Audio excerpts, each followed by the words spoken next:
एक घने जंगल में बबली नाम की अमीर कबूतरी रहा करती थी।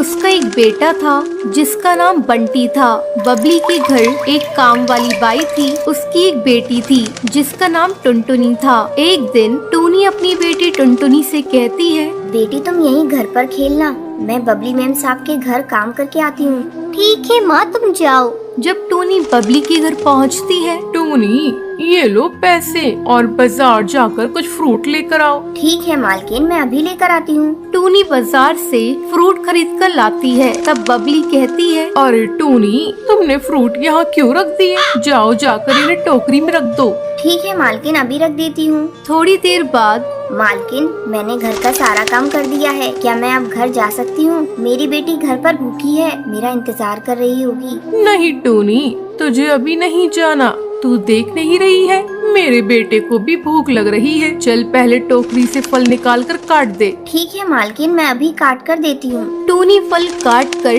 बबली को देती है। टूनी अब तो घर जा सकती है। टूनी के घर पहुँचने पर, माँ मुझे जोरों की भूख लगी है, मुझे जल्दी से कुछ खाने को दो। बस बस बेटा, मैं अभी तुझे कुछ खाने को देती हूँ। टूनी खाना बनाने लगती है। बेटा तू बैठ, बस 2 मिनट लगेंगे। देख मैं तेरे लिए रोटी दाल बना रही हूँ। हाँ माँ, जल्दी से बनाओ, मुझसे भूख बर्दाश्त नहीं हो रही है। टूनी टुनटुनी को खाना लाकर देती है। अगले दिन जब टूनी अपनी मालकिन के घर जाती है, टूनी, कल जो तू सेब लाई थी वो सारे सड़े हुए थे। मैं सेब के पैसे तेरी पगार से काट लूंगी। लेकिन मालकिन, मैं तो सब अच्छे लाई थी। तो ये क्या है? तू इसे अपने घर ले जा और अपनी बेटी को खिला देना। मालकिन, एक तो मेरी पगार कम है और ऊपर से आप काट रही हैं। मुझ गरीब के साथ ऐसी नाइंसाफी मत कीजिए। एक तो इतनी कम पगार में हम लोगों को बड़ी मुश्किल से 2 वक्त की रोटी मिलती है और ऊपर से आप पैसे काट लेंगी, तो हम पूरे महीने कैसे खाएंगे?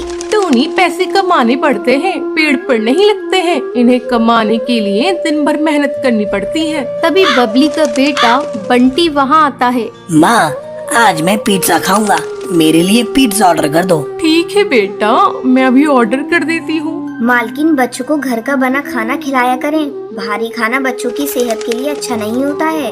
देख टूनी, तू मेरे यहाँ काम करती है तो काम से मतलब रखा कर और मुझे ज्यादा सलाह देने की जरूरत नहीं है। मेरे पास इतने पैसे हैं कि मैं अपनी बेटे की हर इच्छा पूरी कर सकती हूँ। तुम गरीब लोग हमें देख के चलते हो, इसलिए कहते हो ये अच्छा है ये बुरा है। मालकिन, मेरे कहने का मतलब वो नहीं था। मैं भी एक माँ हूँ, जानती हूँ बच्चों के लिए खाना कौन सा अच्छा है। मैं तो बस आपको बता रही थी, आगे आपकी मर्जी। तभी डिलीवरी बॉय पिज्जा लेकर आ जाता है। मैम, ये रहा आपका पार्सल। जैसे ही बंटी पिज्जा खाता है, उसे उल्टियाँ होने लगती हैं। अरे ये मेरे बेटे को क्या हो गया? ये इतनी उल्टियाँ क्यों कर रहा है? मालकिन, आप घबराइए मत, मैं अभी नींबू पानी लेकर आती हूँ। बंटी बेटा अभी ठीक हो जाएगा और आगे से बंटी बेटे को बाहर का खाना मत दीजिएगा। तू ठीक कहती है टूनी, मैं कान पकड़ती हूँ। आगे से इसे बाजार का कुछ भी नहीं खाने दूंगी, हमेशा इसे घर का बना खाना दूंगी। ये सुनकर टूनी खुश हो जाती है और अपने काम पर लग जाती है। ऐसे ही समय पंख लगाकर उड़ने लगता है। टूनी की बेटी टुनटुनी बड़ी हो जाती है। एक दिन वो पानी पीने के लिए नदी किनारे जाती है, जहाँ उसकी मुलाकात जंगल के सबसे अमीर पक्षी कड़कनाथ सेठ के बेटे से होती है। वाह, कितनी प्यारी चिड़िया है, काश मेरी शादी इससे हो जाए। कालू टुनटुनी के पास जाता है और उससे बात करता है। हेलो, मेरा नाम कालू है और मैं वो कड़कनाथ ज्वेलर्स का नाम सुना है ना, वही तो जंगल के सबसे बड़े हीरा व्यापारी है ना, मैं उन्हीं का बेटा हूँ।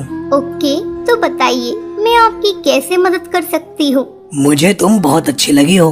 अगर तुम्हारी शादी किसी से तय न हुई हो और तुम किसी को पसंद ना करती हो तो मैं तुमसे शादी करना चाहता हूँ। टुनटुनी को कालू का बेबाक अंदाज पसंद आ जाता है। तुम भी बहुत हैंडसम हो और ठीक है, मैं भी तुमसे शादी करने के लिए तैयार हूँ। और इसी तरह दोनों की मुलाकातें दिन पर दिन बढ़ती चली जाती हैं। और एक दिन, देखो कालू, मैं एक गरीब माँ की बेटी हूँ और मेरी माँ एक नौकरानी है। टुनटुनी की बातें सुनकर एक मिनट तो कालू चुप हो जाता है। सुनो, मैं कल मम्मी पापा को लेकर आऊँगा, तुम तैयार रहना। अगले दिन कालू अपने पिता और माँ को लेकर टुनटुनी के गरीब खाने पहुँचता है और साथ में बहुत सारे फल और मिठाइयाँ भी लेकर जाता है। कहाँ है तुम्हारी टुनटुनी बेटी? कालू बेटे से बड़ी तारीफ सुनी है। टूनी टुनटुनी को आवाज देती है। टुनटुनी की मासूमियत देखकर कालू के पिता और माँ हमें लड़की पसंद आई। जो लड़की इतनी ईमानदार हो वो कितनी अच्छी होगी। ये रिश्ता पक्का समझो।